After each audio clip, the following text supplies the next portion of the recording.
What's up, guys? Welcome back to the channel. It is a beautiful and sultry summer day here at Black Pines, Guns Out Range at Black Pines. So yeah, we're out here getting the range ready and doing some things. And Mike wanted to make sure that I knew all the things that I needed to know about the different ways to mount my suppressors to the firearms that I'm gonna be using them on, because I'm sure that since this is helping me, it's gonna probably help other people out there as well. So Mike, thanks for agreeing to be on camera in such short notice. You know, neither one of us are really dressed for camera because, you know, I was out here working, he was just passing by, but we're gonna get it done anyway, right? Just threw this on as I went up, left the door. What do we got here, man? Well, yeah, thanks for having me, John.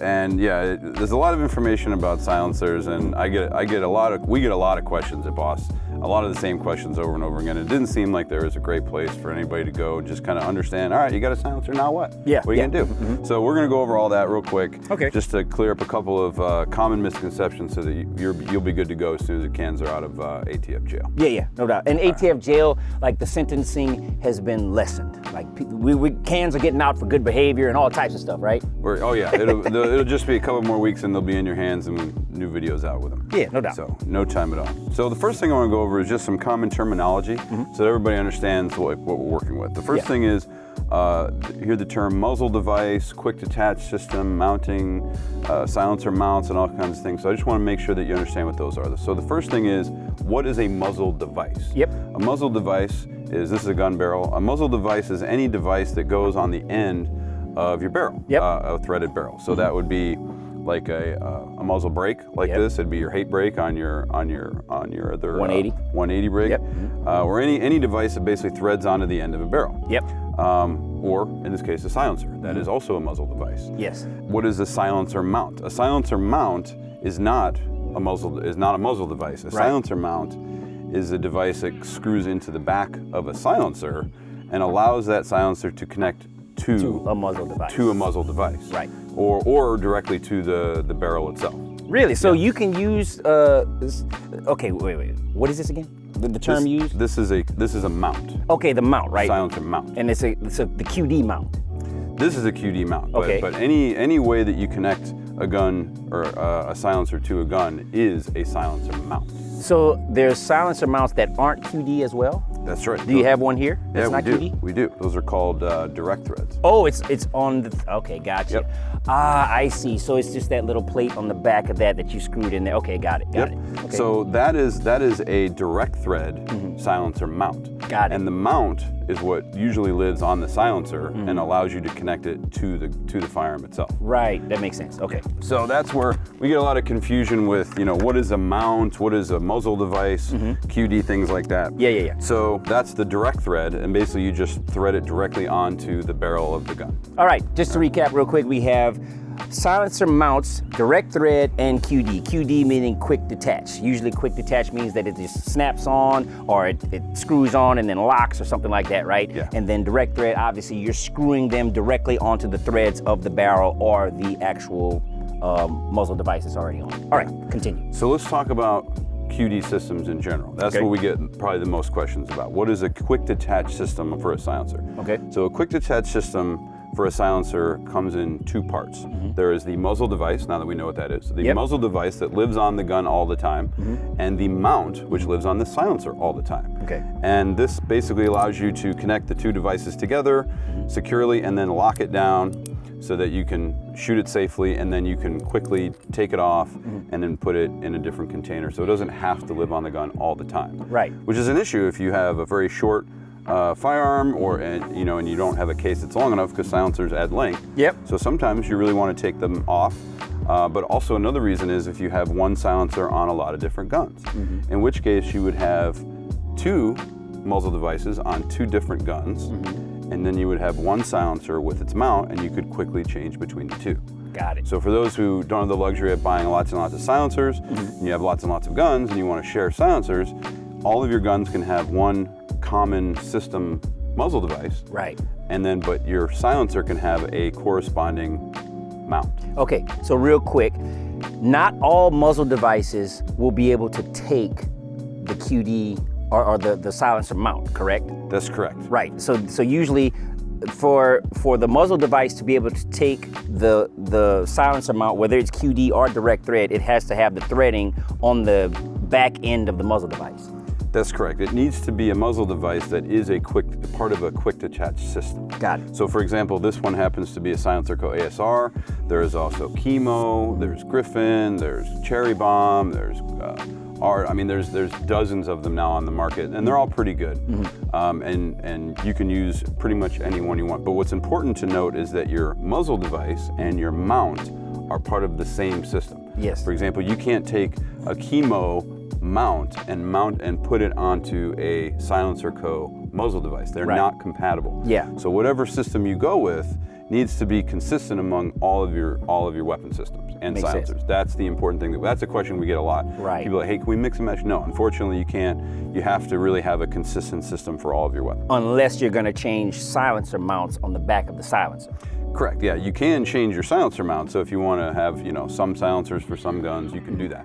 But if you want to have all your silencers compatible with as many guns as possible, they need to have compatible quick detach systems. All right, quick summary for that. So it means that your guns are either going to have all the same type of break at the end, where you can direct thread or QD one type of silencer mount to all of those guns, or you're going to have multiple silencer mounts to go on the different breaks that you have on the different rifles. That's right. There we go. All right. Pretty much sums it up. Okay. Okay, so how to mount your silencer to your gun is fairly straightforward. Once you have your muzzle device on your, and you have your firearm, you can just thread it on there.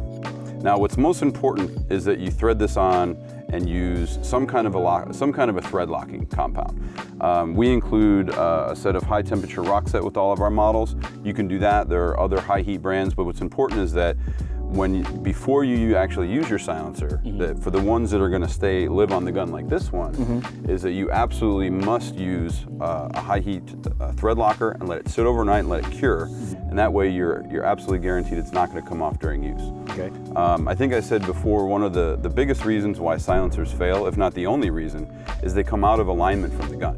And the only way to absolutely ensure that they stay in alignment is to use a very appropriate high heat thread locking compound. Okay. And like I said, there are lots on the market. Right. So once you have it mounted to your gun, then you actually would take your silencer as it comes out of the box, and then you're going to take your silencer mount, and you're going to do the exact same thing with locking compound, so that this stays put.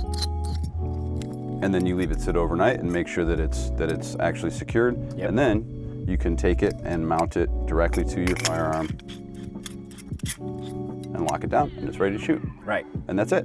And if you're doing a direct thread, it's the exact same process, except that you just don't have these two components. It ends up just being a single component.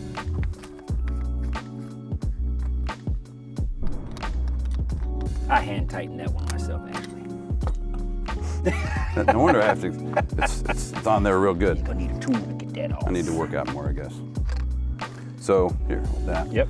So on a direct thread, you would take it as it comes from out of the box, take your direct thread mount, which is just one piece, and then you would thread it on, again, with thread locker. Yep. So then we would just thread it on the gun, Yeah. and then boom, it's magically there. If the silencer is going to live on the gun all the time, then we definitely recommend using thread locker on both the muzzle of the threads on the gun itself, and on the mount into the silencer. Now, if you're going to remove it from time to time, then that's a different story. But we do recommend using a high heat thread locking compound on all threads to ensure that it doesn't come off. Now talk about, because you were saying off camera, you were telling me like this right here is easy to remove, right? That's right. It's Rockset is extremely high. It's a brand of thread locker. And it's extremely high heat, so it won't come undone when you're shooting. Right. But when you want to take it off, you can actually, it's water soluble. So all you have to do is just soak it in water and it'll break apart, and then you can actually take it apart. Oh, nice. But it won't come apart while you're shooting. That's what's important. Right. Okay. And like I said, there are lots of brands of thread locker out there. That's just one brand. Right. Now, when we were talking about the QD and mounting it with the QD, earlier our buddy Ian was shooting and we saw a silencer come flying off of a rifle, right?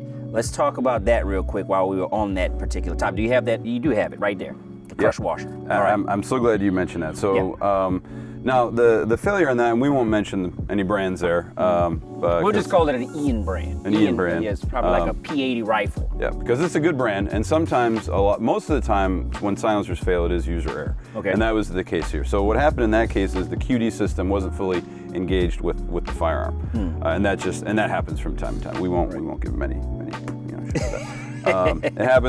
It's happened to me, once or twice in my life, but that is one of the limitations of QD, is that you really do have to make sure that when you connect it every time, it's really on there. Right. Otherwise, it's not. But what we discovered on his firearm, which was unrelated, is that his muzzle device that he had, which is similar to this, which is a brake and a QD mount, it actually was using a crush washer, which is a major no-no. No crush washers while using silencers. Right. Ever. Now, the crush washer was between the brake and the barrel?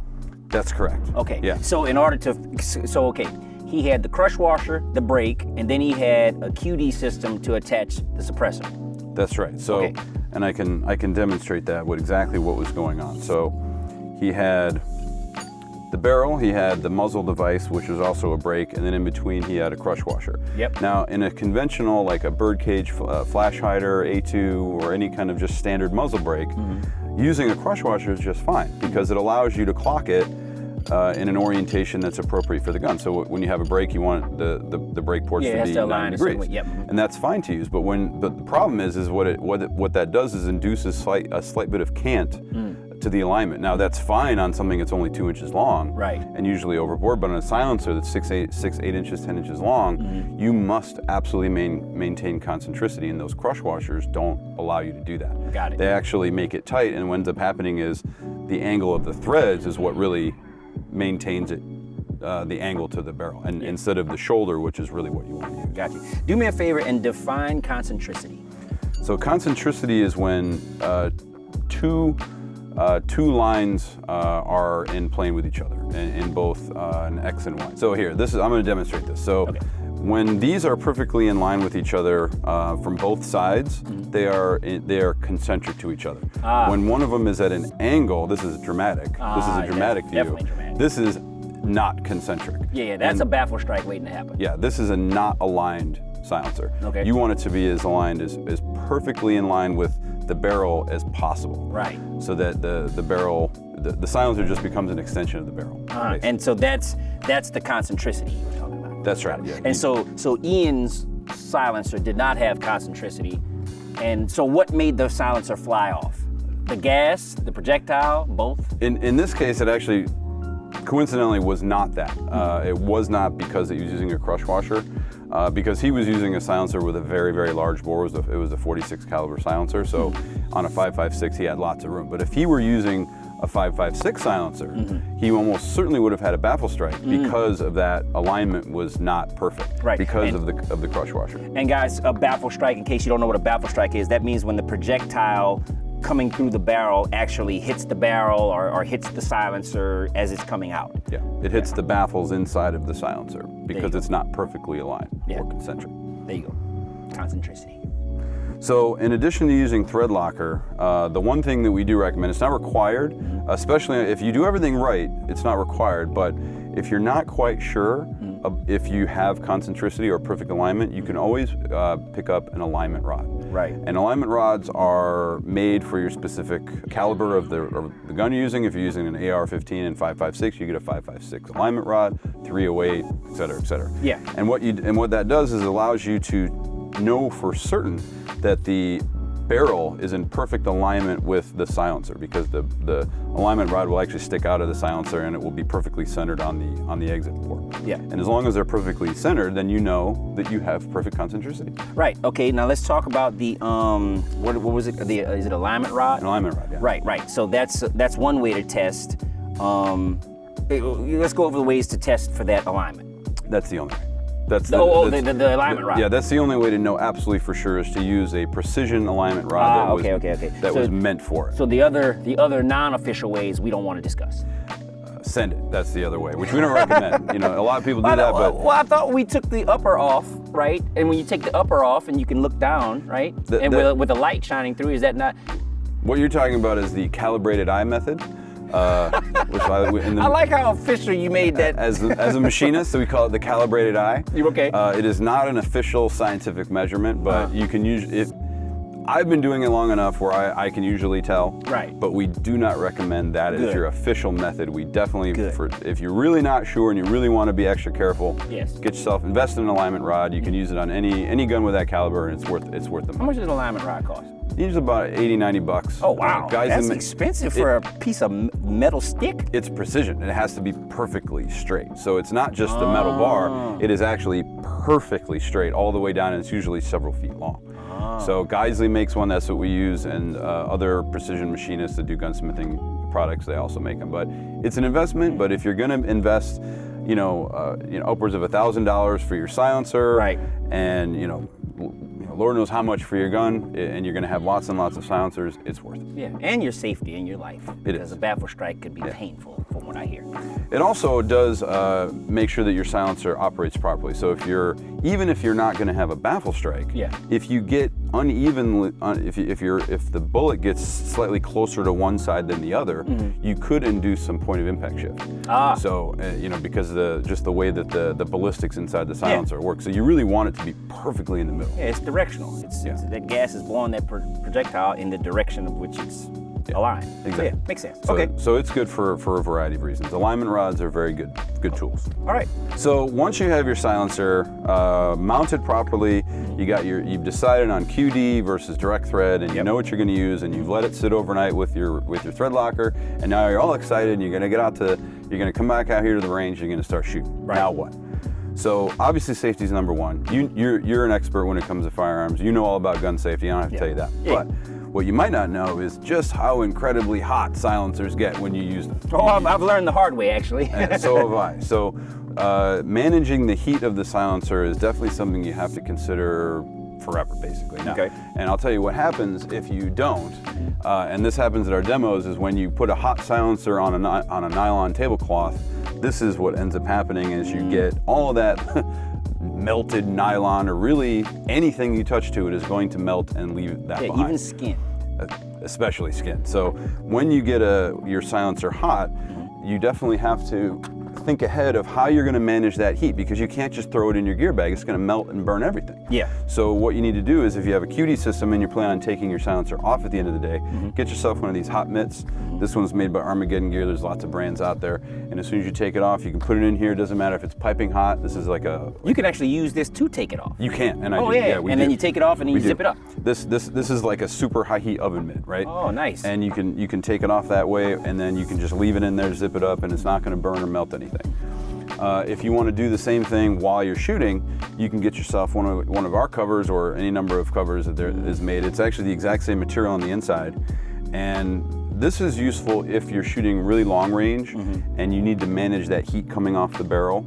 Oh, right, because it's going to create that mirage. Yeah. So if you need to manage that while you're shooting, these covers are great, but they also act kind of as a mitt. You can just, at the end of the day, just take it off and throw it in your gear bag, and it's also not going to melt anything. Plus, it just looks cool, guys. I mean, look at this, man. You look like a scout sniper with one of these things over there. Yeah. Exactly. And it's a waist trainer for your silencer. Your silencer will never put on or show extra pounds. That's true. It does also save the finish, because ours get pretty beat up, so we should use the covers more. If you're going to be banging into things, having the cover's pretty good. Yeah. But obviously, just like everything else in the firearm industry, it looks cool. Yeah. No, most important thing. Definitely. And guys, just to let you know, some of these things might sound like common sense, but you will be surprised. I mean, there's so many things, so many different distractions when you get on the range and you're excited and you want to go shoot and you're just not thinking about these things. So we're and he was thinking about me, knowing I was going to be excited about getting my silencers and putting them on all my guns and whatnot. He came over to show me this, and that's why we're showing it to you. So, each one teach one. All right. Absolutely. Yeah. The last topic that I want to talk about is, so now you have your silencer at home, you've shot it, it's mounted, you're good to go, and now you're shooting 5, 10, 15,000 rounds. Now what do you want to do? One of the most common questions we get is, how do you clean your silencer? Do you clean your silencer? And then when do you clean your silencer? And then how do you do it? Yeah. That depends largely on a variety of factors, but some silencers you can actually take apart and then clean it. Some of them you have to send back to the factory, like ours. Our rimfire cans you can self-service because rimfire 22 is dirty, so you take it apart, clean it, and pretty much anything you want. That's the El Jefe. That's the El Jefe, exactly. But on our other models, which are not self-serviceable, for us, you would just send them in and then we clean them for you once for free, and then after that there's a fee for it. Gotcha. But there are a variety of solvents on the market. I think Huxworks makes a solvent where it's a foam where you actually spray it in the silencer. You let it sit and percolate, as you remember from the last episode. And all right. You let it sit in there and it eats away all the lead and all the stuff that's stuck in there. And then you actually take it and you shoot it, and all the junk just shoots right out. With the stuff in there? Yeah. Oh, that's cool. And so things like that are becoming more and more popular, especially with cans that are welded that don't have any serviceability. The only way to clean it is to put something in it that kind of eats away from the inside. Right. But any lead cleaner, or if you have a small enough silencer or a big enough ultrasonic cleaner, you can put some solvents in there and let it sit. When you want to clean, it's really up to you. That silencer right there, which is our Guillotine 556, has 10, 12,000 rounds. We have never cleaned it. Wow. That is one of the oldest silencers in our inventory. We have never cleaned it, and it still shoots every bit as good today as it does the day it came off the line. Yeah. So it just really depends on your personal preferences on cleaning. If you do experience a performance degradation, yeah, maybe it's a good time to clean it. Some silencers get caked up more than others, and you're going to notice a difference. Like, it's just not quite as quiet as it used to be. Really need to do something about that. Well, then clean it. It's okay. Get one of the solvents, get one of the foams, or in our case, send it back to us. We'll clean it for you. And it's really up to you. But what's important is that you have options, and don't overthink it. I think that a lot of people get really wrapped around the axle about cleaning, and yeah, you want to be able to clean it, but ultimately, 10,000+ rounds and it performs perfect. Yeah. Clearly, it doesn't need to be cleaned in order to function properly, like firearms do. Firearms are different. Yeah. But that's all I have to say about cleaning. But just find one that works with your particular style and taste of firearms. Right. Now, I saw you use this tool, and I'm always fascinated by these multi-use tools. What is this? Yeah, this is from one of our competing silencer manufacturers, which we love. Thanks, Silencer Co. These are great tools. They have wrench flats for different muzzle devices, and they also have the spanner wrench, which is used on both our direct thread mounts use this, as well as theirs have these little wrench flats for the spanner wrench, and other manufacturers use the same thing. So get yourself a good multi-tool like this, either from Silencer Co. or YHM makes good tools. You can get them from Geisley, variety of companies make good silencer tools. But if you're going to get in the silencer world, you definitely want to have a good silencer tool. Yeah. Awesome. The last thing, kind of going back, is the one thing I forgot to talk about is boosters. Oh, right. Yeah. I was fascinated by this, guys, because I didn't even know this was a thing. But yeah, go ahead. So when we're talking about mounting devices, and we have the QD system or a direct thread, when you're using a pistol, like a Glock or something with a barrel that articulates as you shoot it, you need to have what's called a Nielsen device, or commonly called as a booster. And what this does, as you can kind of see, is it allows some movement to occur in between the gun and the silencer, so that when the action slides back and the barrel actually has to move back and down, it doesn't get bound up. Right. Now, on a 1911 or 2011 or guns like that, the barrel doesn't actually move up or down. Yep. You do not need a booster. But on a Glock, and other, like an MMP or SIGs or any number of most other models that have a barrel that actually moves down for more reliability. Yep. You need to have a booster on your pistol. So for silencers that are mounted on pistols like that, don't forget you might need to get a booster. Yeah. No, that's very helpful. And just to further explain that, guys. So like what we're talking about is when the slide goes back, I don't know if you can really see it, but the barrel does like this. It tilts upward, so the feed ramp can go down and the next round can go into the barrel, right? And basically what the booster does, it basically makes the silencer become almost like a piston, right?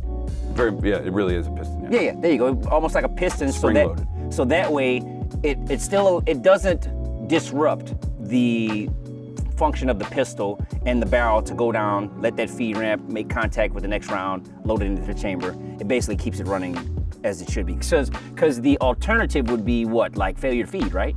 It'll shoot once, Yeah, so failure to feed. And then you'll have to manually, it depends on the, it might not even eject. So you might actually get one round out of it, and then it won't. You get like a stovepipe or something? Because the barrel moves back, if you direct thread directly onto it without a booster, it won't even have clearance to cycle. Oh, wow. It won't even be able to eject. So it might not even It won't eject. Oh, okay. Yeah. So like there has to be some kind of a gap right here, because if you just did a direct thread, the barrel wouldn't be able to actually go into the slide. Yeah, which makes is what sense. it does. Okay. So because this has the booster on it, it allows that to occur. So basically in that case, you'd have to unscrew the silencer like this.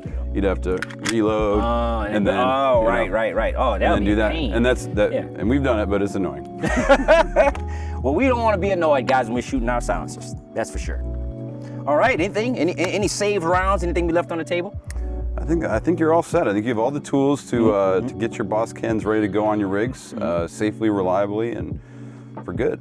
Sounds good. Well, guys, this has been very informative. Always appreciate Mike, coming by and giving us this information. So listen, go check out Boss Cans. They have some amazing silencers, and the next episode you'll actually see me shooting mine and trying them on different firearms and whatnot, and we're excited for all of that. And of course, don't forget to like, share, comment, and subscribe. Help us grow the channel. Help us continue to get information like this out to everybody that's already in the community and the new people that are coming into the community, because we want to grow it. Mike, always a pleasure, brother. Appreciate you, baby. Always. Thanks, John. Appreciate it. All right, guys. Until next time with is it a C or a K? Next time. Guns out. Let's go.